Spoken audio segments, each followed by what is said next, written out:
இந்த கோவிலுக்கு மிளகுஈஸ்வரர் என்ற பெயர் வர முக்கியமான காரணம் என்னவென்று பார்ப்போம்.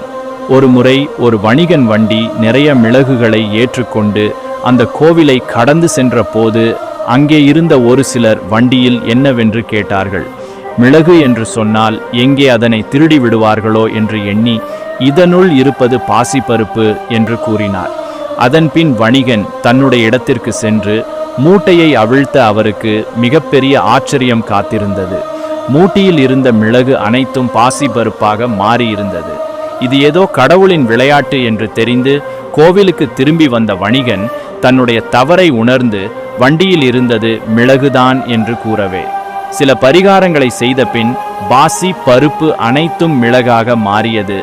மேலும் இந்த கோவிலில் உடலில் பருக்கள் உள்ள அனைவரும் மிளகு அர்ச்சனை மிளகால் தீபம் ஏற்றி வந்தால் அனைத்தும் விழுந்துவிடும் என்ற நம்பிக்கையும் இருக்கிறது.